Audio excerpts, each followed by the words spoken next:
चलिए स्टार्ट करें। Next question gate 2017 question है, अच्छा क्वेश्चन है।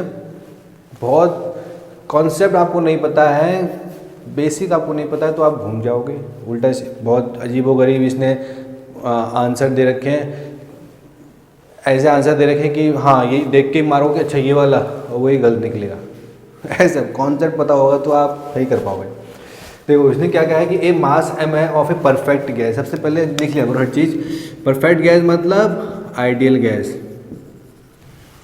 At pressure P1 and volume V1। ठीक है, प्रेशर P1 है, वॉल्यूम V1 है। Initially under goes N isothermal process. Isothermal process हो रहा है, isothermal.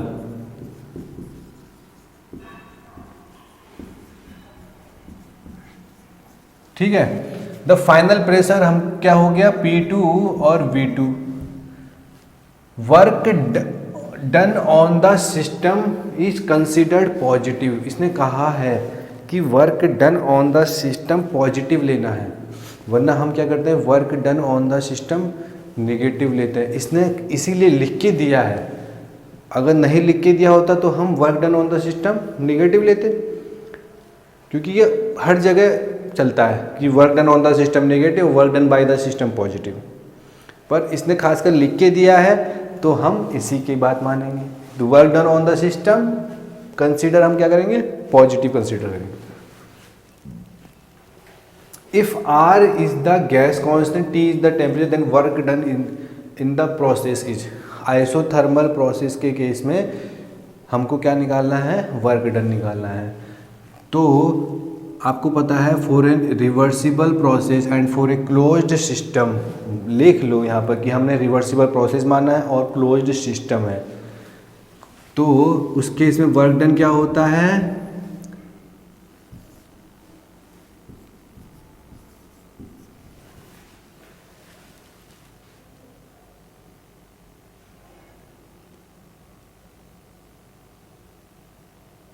Integration of P D V. क्या होता है integration of P D V, work done by the system integration of P D V. पर इसने क्या कहा है कि work done on the system positive है, तो work done by the system negative. ये जो वर्क डन होता है ये work done by the system होता है, जिसको हम पॉजिटिव लेते हैं। Work done by the system integration of PdV. पर work done by the system अगर साइन, इसके साइन कन्वेंशन की बात करें तो क्या है, माइनस निगेटिव। समझ गए, तो minus integration of PDV.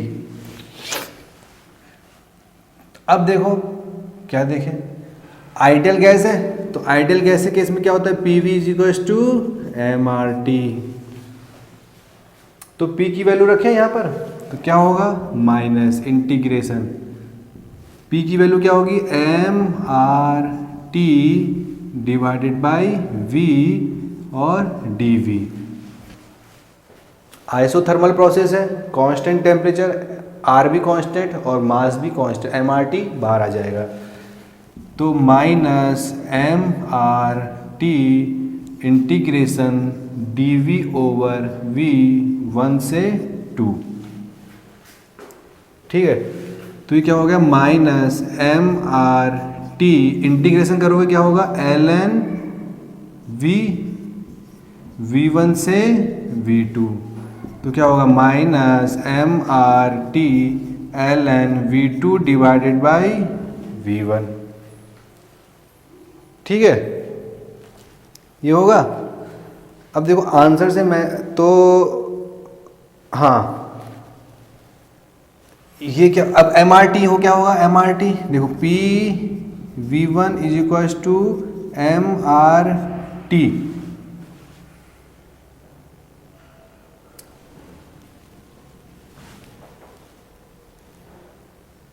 Constant temperature है तो P1 V1 M R T, तो यहाँ P1 V1 रख सकता हूँ, P1 V1 रख सकता हूँ तो कुछ आएगा।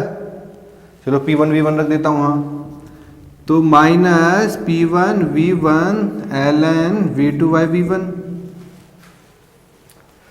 ठीक है, अब मैं ये देखो constant temperature P1V1 is equal to P2V2 होगा, और V2/V1 क्या हो सकता है, P1/P2 हो सकता है नहीं, क्योंकि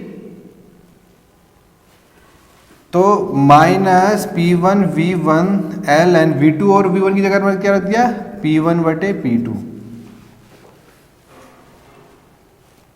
ठीक है, तो अगर मैं ऑप्शन मिलाऊं ना तो ये ऑप्शन मिलाने पड़ेंगे, देखो क्योंकि 4 ऑप्शन है जिसमें एक ऑप्शन है P1V1 ln V2/V1। ये आपको लगेगा कि यार ये वाला ऑप्शन रख दूं P1V1 ln V2/V1, ये होता है, पर क्या होता है साइन कन्वेंशन सब उल्टा हो गया, वरना साइन कन्वेंशन सही होता। देखो P1V1 ln V2/V1, P1V1 ln V2/V1, sign convention अगर हमारा वाला लेते हैं पुराने वाला कि work done by the system positive होता है, पर यहाँ work done by the system negative है, तो इसलिए यहाँ माइनस आ गया। तो ये आपको ध्यान देना पड़ेगा क्वेश्चन करते समय, माइनस आएगा। सबसे ज़्यादा ध्यान ये बात का है कि जो माइनस का साइन है ये आपको पता होना चाहिए कि जो हम इंटीग्रेशन ऑफ पीडीवी लिखते हैं ना, वो work done by the system होता है, वो work done by the system निकल के आता है। ठीक है, और वो हम पॉजिटिव लेते हैं, work done by the system हम क्या लेते थे, पॉजिटिव, पर यहाँ पर हम work done by the system क्या ले रहे हैं, निगेटिव। तो यहाँ निगेटिव साइन लगाना पड़ेगा क्योंकि साइन कन्वेंशन उल्टा है, और बाकी एडजस्ट करना है। तो ये वाला ये आंसर है माइनस P1V1 ln P1/P2। ठीक है, कोई दिक्कत हो बताना, कमेंट करना, हिचकिचाना मत किसी भी चीज़ की, कोई छोटा से छोटा कोई भी हो, कोई क्वेश्चन हो डाल देना, जवाब जरूर दूंगा। ठीक है, लाइक सब्सक्राइब जरूर करिए। चलिए नेक्स्ट क्वेश्चन करते हैं, गेट 2017 का क्वेश्चन है। ठीक है, क्या कह रहा है कि एक कैलोरिकली परफेक्ट गैस मतलब आइडियल गैस। ठीक है, आइडियल गैस भाई लिख देते हैं यहाँ पर, और specific heat at constant pressure हमको दे रखा है 1000 जूल पर केजी पर kelvin, enters and leaves A gas turbine with the same velocity.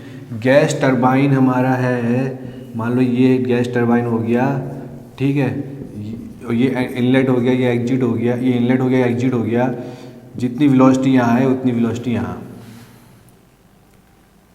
With the same velocity कह रहा है वो। Temperature of gas at turbine entry and exit, turbine entry पे कितना है 1100 केल्विन, और एग्जिट पे कितना है 400 kelvin. Power produce is 4.6 megawatt, power भाई पावर कितनी 4.6 megawatt, and heat escapes at the rate of, heat भी एस्केप हो रही है भाई 300 किलो जूल पर second through the turbine casing. The mass flow rate of the gas through the turbine हमको निकालना है। ठीक है, तो steady flow energy equation, energy conservation of energy, energy जितनी इन होगी उतनी आउट होगी, हर जगह वैलिड है। कंजर्वेशन ऑफ एनर्जी लगाए फिर स्टडी फ्लो एनर्जी इक्वेशन, जिसको हम कहते हैं एनर्जी इन। कौन कौन सी एनर्जी इन हो रही, मान लेते हैं एंथैल्पी इन हो रहा है, ठीक है, और काइनेटिक एनर्जी हो रही है पर यूनिट मास। अब ये सब पर यूनिट मास की बात कर रहा हूँ मैं, ठीक है। पोटेंशियल एनर्जी, हीट एनर्जी, ये तो इन हुआ। आउट क्या हुआ, जो इसके बराबर है एंथैल्पी आउट होगी, काइनेटिक एनर्जी आउट होगी, पोटेंशियल एनर्जी आउट होगी, और आउटपुट मिलेगा work output from this gas turbine. अब भाई potential energy change negligible, same level पे, मान लो सेम लेवल पर है इनलेट और एग्जिट, नेग्लिजिबल हो गया। क्यू देखो एच, तो यहां से हमको क्या निकालना है, मास फ्लो रेट निकालना है।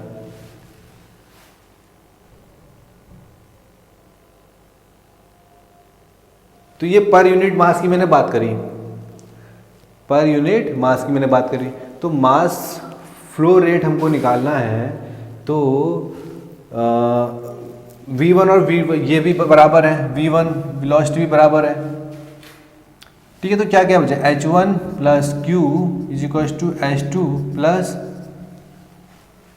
वर्क, ठीक है।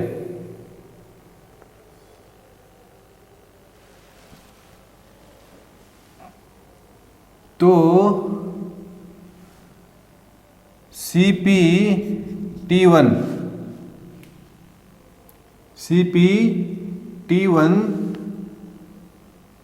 Minus CP T2 W minus Q, ठीक है। अब देखो ये यहां पर अब क्या आएगा, ये तो जो है ना ये दे रखा है इसने किलो जूल पर सेकेंड, तो यहां पर क्या आएगा, मास flow rate CP_T1 minus CP_T2,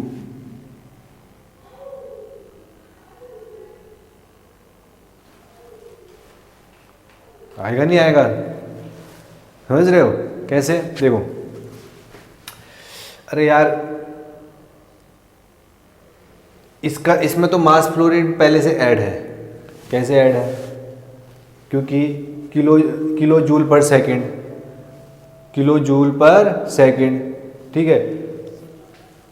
heat escape हो रही है केजी किलो जूल पर सेकेंड, और यहाँ पर क्या है किलो जूल पर केजी। अरे यार इसकी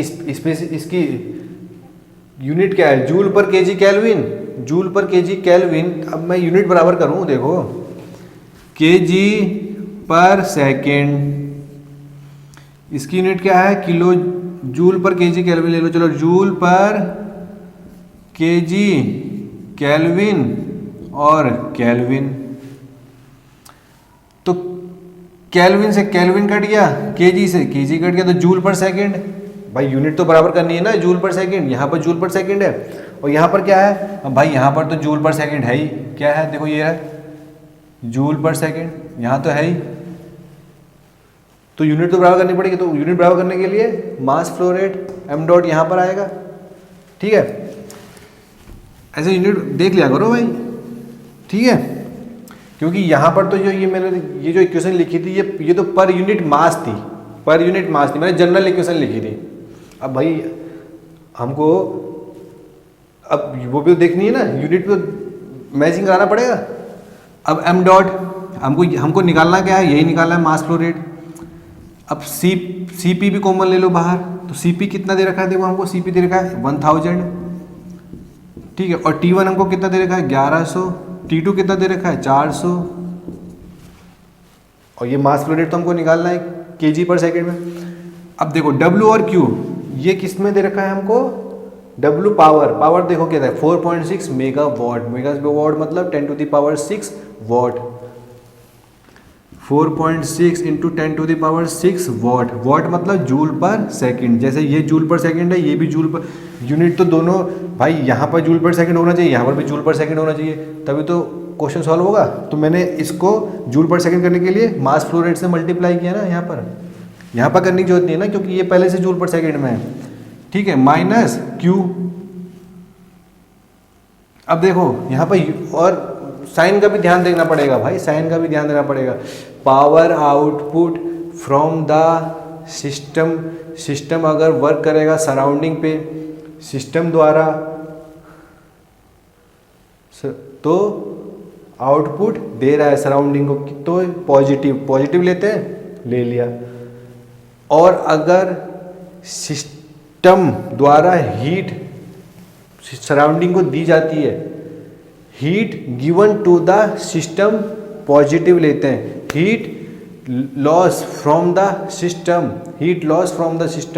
या heat given to the surrounding, अगर सराउंडिंग को हीट जाती है सिस्टम के द्वारा तो निगेटिव, और हीट अगर सिस्टम को दी जाती है तो पॉजिटिव। दोनों उल्टे होते हैं वर्क और हीट। कैसे, work done on the system, अगर सिस्टम पे वर्क किया जाता है निगेटिव, और हीट अगर सिस्टम को दी जाती है, हीट सिस्टम को दी जाती है तो पॉजिटिव।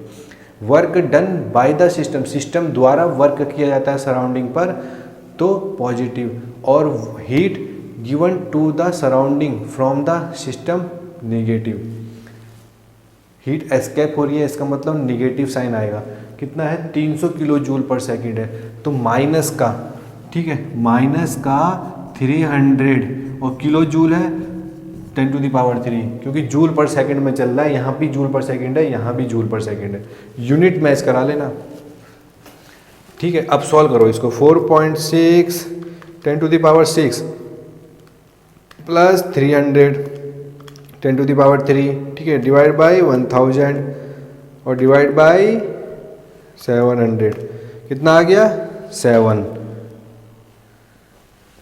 तो मास फ्लो रेट क्या हो गया 7 kg/s। ठीक है, तो ये ना यूनिट मैच कराना, साइन कन्वेंशन का ध्यान रखना, ये बहुत ज़रूरी है। ठीक है, कोई दिक्कत हो बताना, कमेंट करना, कैसा भी क्वेश्चन हो जरूर जवाब दिया जाएगा, हिचकिचाना नहीं। ठीक है, लाइक सब्सक्राइब जरूर करना। ठीक है, हेलो गाइज, आवाज़ आ रही है? हाँ, चलिए स्टार्ट करते हैं। नेक्स्ट क्वेश्चन गेट 2018 का क्वेश्चन करते हैं। ठीक है,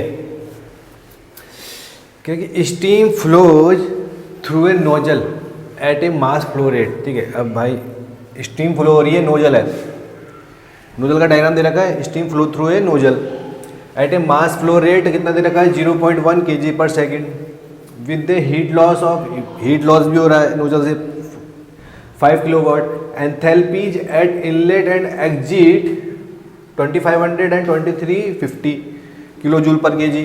ठीक है, दे रखी है।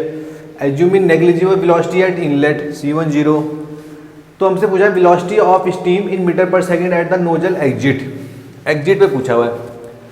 ठीक है, तो steady flow energy equation, conservation of energy, जैसे हम कहते हैं energy in equals to energy out, energy balance करें तो एनर्जी बैलेंस करते हैं, तो इन क्या होगा H1 होगा, एंथैल्पी काइनेटिक एनर्जी इन होगी, पर यूनिट मास चल रहा है सब कुछ। ठीक है, per unit mass H1 C1 square.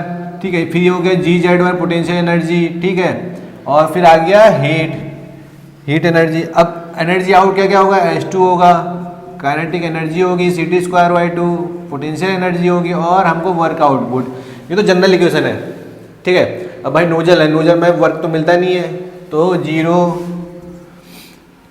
ठीक है, और पोटेंशियल एनर्जी का चेंज भी नेग्लिजिबल, मतलब हॉरिजॉन्टल है।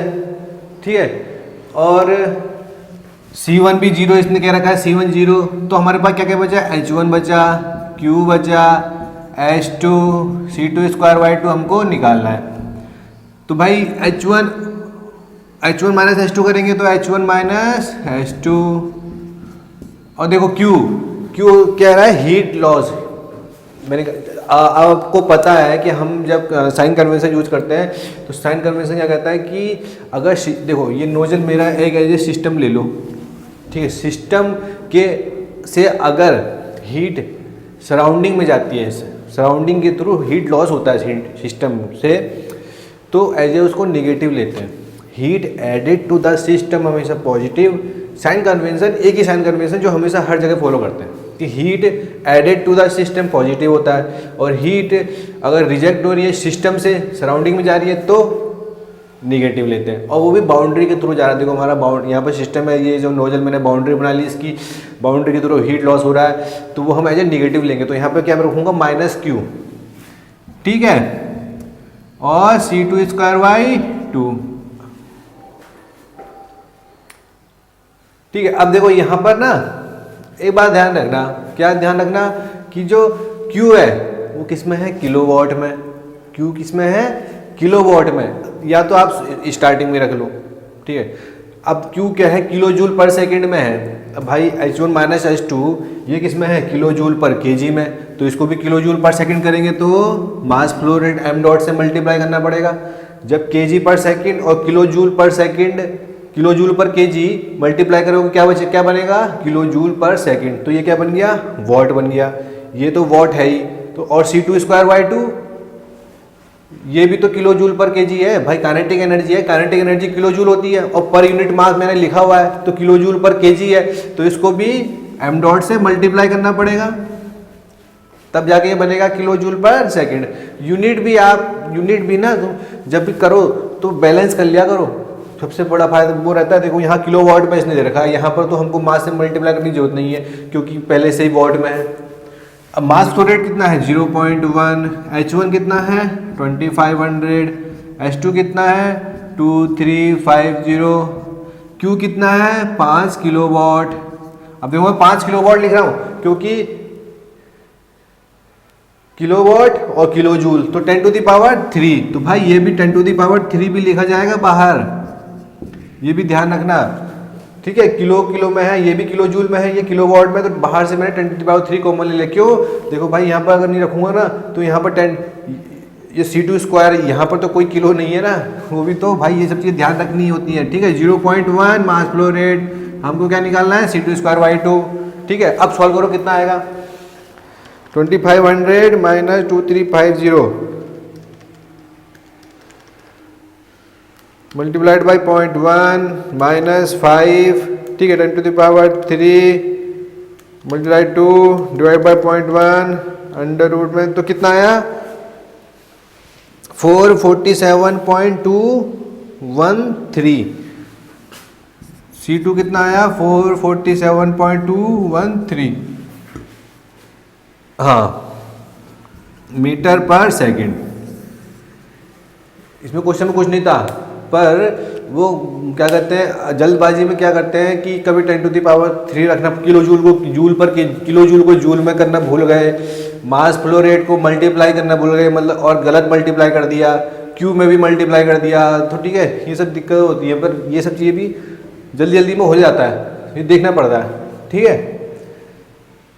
और कोई दिक्कत हो तो बताना, ठीक है, कमेंट करना, सब कुछ किसी भी चीज़ में कोई दिक्कत है तो, ठीक है, लाइक सब्सक्राइब।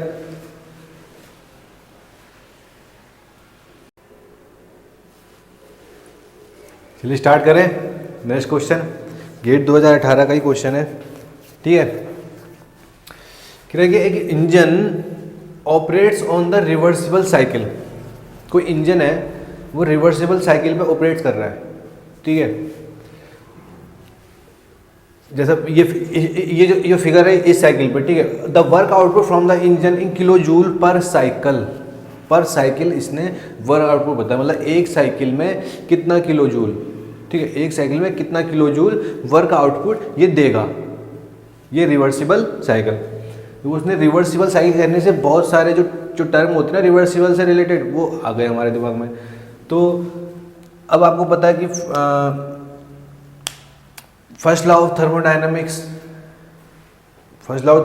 हमको पता है कि summation of in a cycle, अगर साइकिल की बात करें, in a cycle summation of Q is equals to summation of W होता है। ये तो मैं फर्स्ट लॉ ऑफ थर्मोडायनेमिक्स बता रहा हूँ, summation of Q is equals to summation of W, मतलब algebraic sum of heat is equals to होगा एल्जेब्रिक सम ऑफ वर्क, ठीक है, in a cycle, in a thermodynamic cycle. Work output इसने हमसे पूछा हुआ है।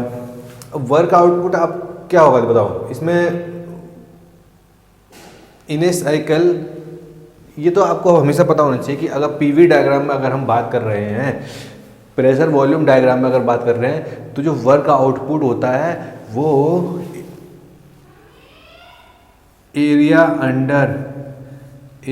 इंक्लोज्ड बाय दिस साइकिल, ये होता है नेट वर्क आउटपुट।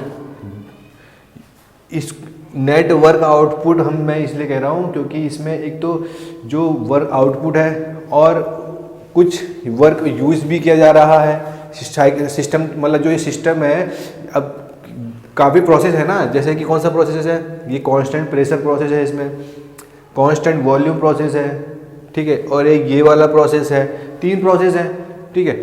तो कुछ किसी प्रोसेस में हीट एडिशन हो रहा होगा, ठीक है, और किसी प्रोसेस में वर्क आउटपुट दे रहा होगा कोई प्रोसेस में हीट रिजेक्शन हो रहा होगा क्योंकि उसमें कुछ हम सिस्टम को वर्क कर रहे होंगे। मतलब कि सारा जो नेट मिला के हम कह सकते हैं कि area enclosed area of that cycle, जो ये इंक्लोज एरिया है ना इस साइकिल का, ये हमारा नेट वर्क आउटपुट देगा। समझे, ये इंक्लोज एरिया निकाल दो आपको नेट वर्क आउटपुट मिल जाएगा। यहाँ पर तो बहुत ही आसान है, समझे। तो यहाँ पर जो नेट वर्क आउटपुट क्या होगा,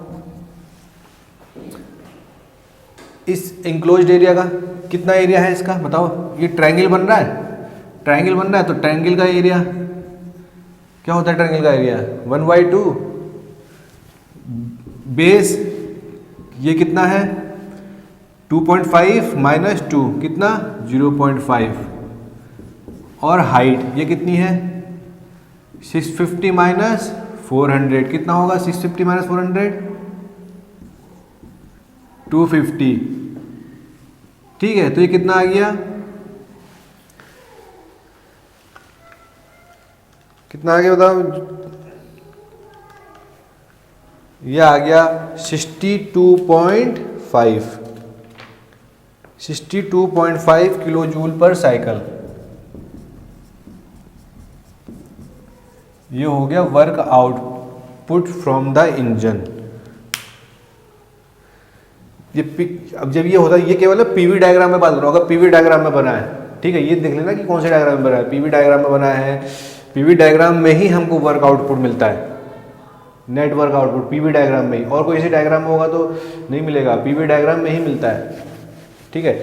डेरिवेशन इसके मतलब जो कॉन्सेप्ट है इसका वो सब आप थ्योरी में समझ लेना, वरना ऐसे ही क्वेश्चन में अगर आएगा तो डायरेक्ट यही होगा। वरना तो इसमें क्या है कि नेट वर्क आउटपुट की ये देखो, अब देखो कैसे, और क्या तरीका, लंबा तरीका बताता हूँ। कांस्टेंट वॉल्यूम में तो वर्क आउटपुट भाई 0 होता है, पीडीवी होता है work. For a reversible cycle integration of PDV, for a reversible cycle and for closed system integration of PDV work होता है। कंट्रोल वॉल्यूम के केस में तो भाई वॉल्यूम कांस्टेंट है, तो डीवी तो 0 हो गया, तो इस केस में तो कोई वर्क है नहीं। कांस्टेंट प्रेशर वाले प्रोसेस में, अब इसमें तो हम, इसमें क्या कौन सा वर्क है, इसमें वर्क हम सिस्टम को दे रहे हैं क्योंकि वॉल्यूम घट रहा है, 2.5 से 2 हो रहा है, वॉल्यूम घट रहा है मतलब कंप्रेशन हो रहा है। कंप्रेशन मतलब कि सिस्टम पे वर्क हो रहा है, मतलब कि निगेटिव वर्क। और एक बचा ये, तो ये जो प्रोसेस है ये हमको वर्क आउटपुट देगा, जो असली वाला है। ये क्यों दे रहा है, देखो वॉल्यूम इंक्रीज हो रहा है,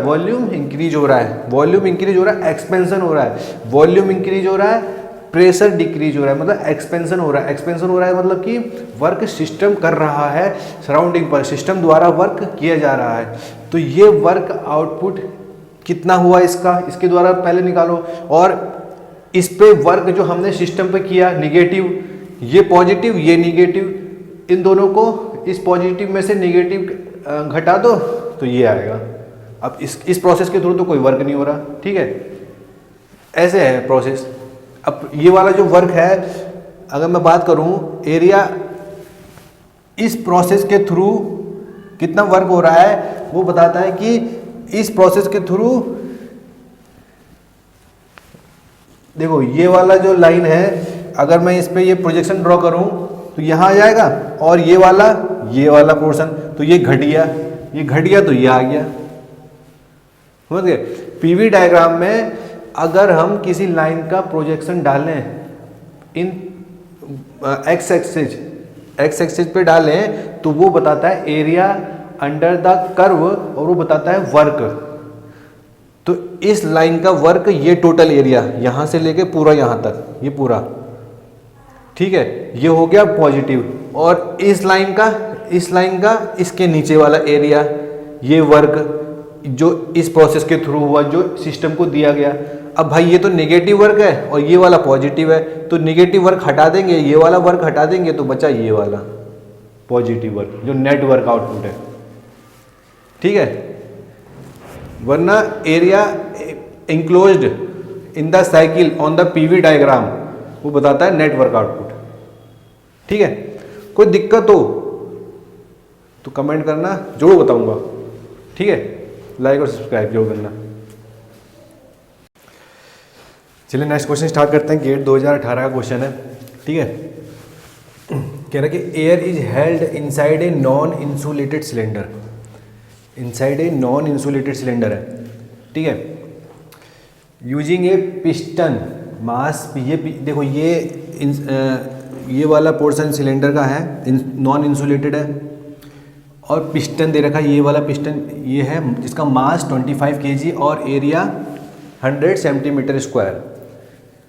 एंड स्टॉपर्स, देखो ये यहाँ पर स्टॉपर्स लगे हुए हैं, ठीक है, ऑफ नेग्लिजिबल एरिया। देखो स्टॉपर्स का वो कह रहा है कि नेग्लिजिबल एरिया है, ठीक है, और द इनिशियल प्रेशर P1 और temperature T1 inside the cylinder are 200 kilo pascal and 400 degree centigrade, मतलब 673 केल्विन, ठीक है। The ambient pressure and temperature, pressure 100 kilo pascal और temperature 300 kelvin. The temperature of air inside the cylinder at which the piston will begin to move. वो कह रहा है, पूछ रहा है कि temperature of air inside the cylinder at which the piston will begin the move. Temperature बताना है सिलेंडर के अंदर उस कंडीशन में जब पिस्टन मूव करने लग जाए सिलेंडर के अंदर। अब देखो अब क्या होगा कि यहाँ पर अभी ये इतना प्रेशर है इस सिलेंडर के अंदर कि इसने इस पिस्टन को रोक के रखा हुआ है, और रोक के ना रखा हुआ, प्रेशर भी लगा रहा है, प्रेशर भी लगा रहा है ऊपर की तरफ, तभी तो यहाँ पर स्टॉपर्स लगे हुए हैं और स्टॉपर्स ने इसको रोक रखा है इस पोजीशन पर। इसका मतलब जो एयर है इस सिलेंडर के अंदर, उसने एक टाइप का फोर्स ऊपर की साइड में लगा रखा है, प्रेशर लगा रखा है, और स्टॉपर की मदद से ये पिस्टन यहाँ पर रुका हुआ है, ठीक है। इसका मतलब इतना प्रेशर है। तब वो वाली कंडीशन उस वाली कंडीशन में टेम्परेचर पूछ रहा है सिलेंडर के अंदर, जब क्या कहते हैं पिस्टन जो है विल बिगिन टू मूव करना स्टार्ट कर दे, ठीक है। उस टाइम पे कितना टेम्परेचर है, अभी देखो इतना 400 डिग्री सेंटीग्रेड टेम्परेचर है, तो इसका मतलब ये ज़्यादा टेम्परेचर है, ठीक है। और टेम्परेचर कुछ कम होगा तो क्या होगा, हीट लॉस होगा, नॉन इंसुलेटेड है एक तो हीट लॉस होगा, तो कुछ एक ऐसी कंडीशन आएगी जब पिस्टन मूव करना स्टार्ट कर देगा। तो वो कंडीशन कब आएगी, जब जो एयर है इस सिलेंडर के अंदर जो ऊपर की तरफ वो प्रेशर लगा रही है, वो प्रेशर और जो ऊपर से प्रेशर लग रहा है वो प्रेशर बराबर हो जाए। हम इक्विलिब्रियम कंडीशन लेके चलते हैं, जब दोनों ऐसी पोजीशन पर आ जाएं कि जो ऊपर से प्रेशर लग रहा है और जो नीचे से प्रेशर लग रहा है दोनों इक्वल हो जाए।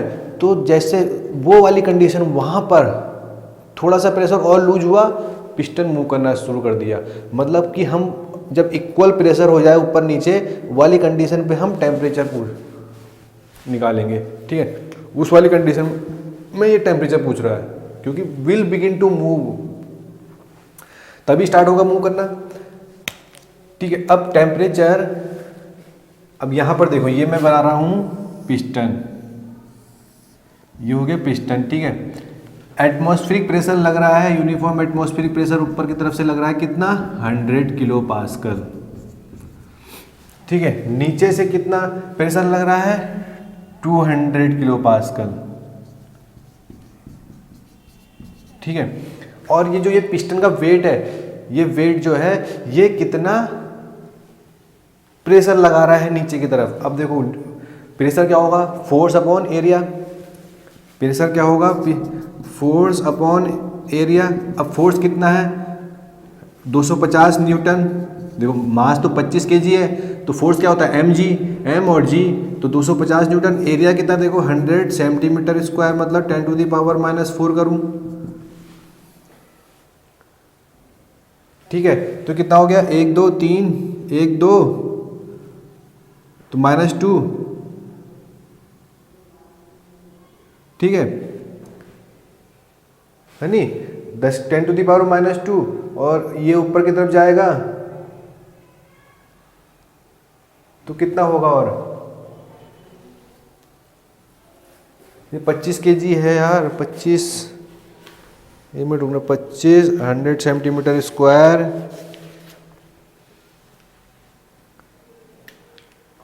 0.01 एरिया, 25, हाँ, mg area 100 centimetre square 10⁻⁻⁴ metre square newton per metre square. तो ये कितना आएगा? देखो ये कितना आएगा, ये आएगा ये 250 और 10⁻², तो 10⁻² ऊपर जाके हो जाएगा, तो 25 किलो पास्कल। ठीक है, 25 किलो पास्कल, मैं कुछ हो गया, 25 किलो पास्कल। तो ये पिस्टन भी कितना प्रेशर लगा रहा है? 25 किलो पास्कल का प्रेशर नीचे की तरफ लगा रहा है, 25 किलो पास्कल। और ये 100 किलो पास्कल यहाँ से 25 किलो पास्कल पर इनसाइड जो सिलेंडर के अंदर गैस है वो कितना लगा रही है? वो तो 200 लगा रही है यार। इसका मतलब वो ज़्यादा लगा रही है, तो वो ज़्यादा लगा रही है इससे, तभी तो यहाँ पर स्टॉपर लगा रखे हैं, स्टॉपर से ये रुका हुआ है, वरना ये और ऊपर जाता अगर स्टॉपर ना रुकते। तो इनसाइड द सिलेंडर एयर का प्रेशर अगर वो 125 किलो पास्कल हो, 125 किलो पास्कल हो सिलेंडर के अंदर, तो ये पिस्टन मूव करना स्टार्ट कर देगा, क्योंकि 125 किलो पास्कल ऊपर से लग रहा है। अब नीचे से तो 200 किलो पास्कल लग रहा है, पर अगर ये 125 किलो पास्कल प्रेशर हो जाए तो मूव करना स्टार्ट हो जाएगा, विल बिगिन, स्टार्टिंग वहीं से ही होगी।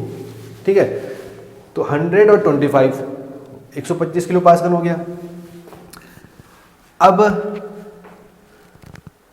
समझे, मतलब कि जब 100, तो यहाँ पर अगर हम 125 किलो पास्कल को लेके प्रेशर 125 किलो पास्कल प्रेशर माने, तो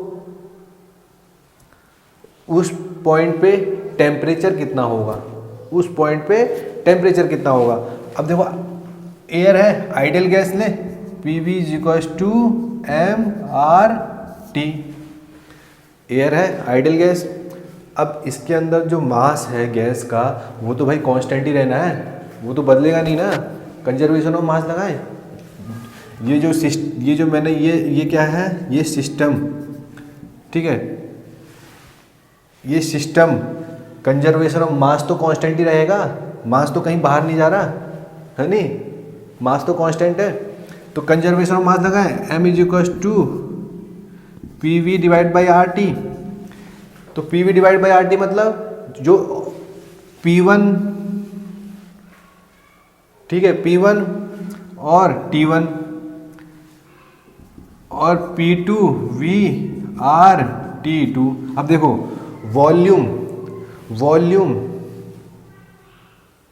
वॉल्यूम भी कांस्टेंट रहेगा। कैसे? देखो इस टाइम पे कौन सी कंडीशन है? इस टाइम पे 200 किलो पास्कल वाली कंडीशन है, ठीक है, इनिशियल। 125 किलो पास्कल वाली कंडीशन भी इसी वॉल्यूम पे रहेगी। वो कैसे रहेगी भाई?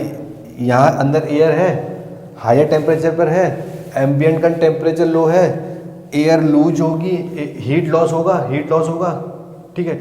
जब तक 125 किलो पास्कल नहीं आएगा तब तक मूव नहीं करेगा पिस्टन। तो वॉल्यूम इस सिस्टम का कांस्टेंट रहेगा, समझ गए?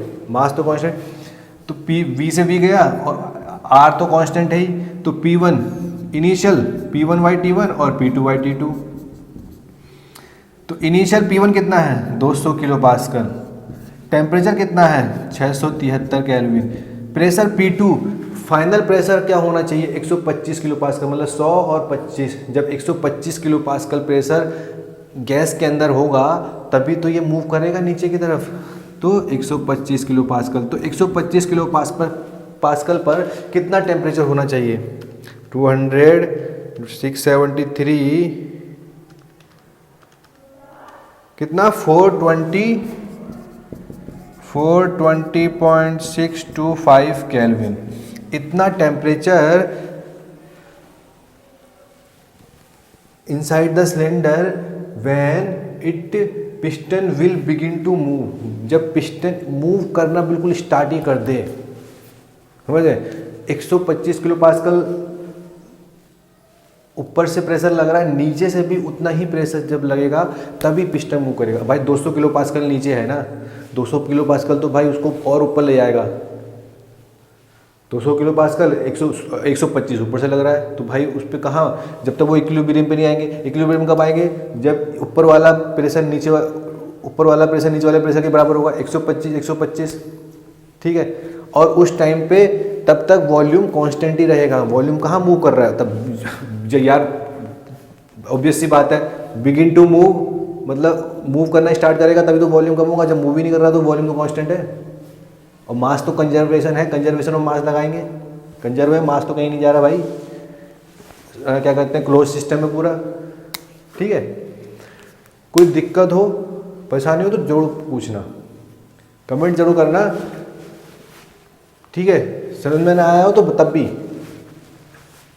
जरूर मतलब कहाँ पर कौन सा पॉइंट समझ में नहीं आया है, ठीक है, आपको क्या दिक्कत आ रही है, तो मैं उस पॉइंट पे आपको ज़रूर कमेंट करूँगा या अलग से वीडियो बनाऊँगा कि हाँ ये क्वेश्चन है, दोबारा बताता हूँ, ठीक है। ठीक है फिर, और लाइक और सब्सक्राइब जरूर करना, ठीक है।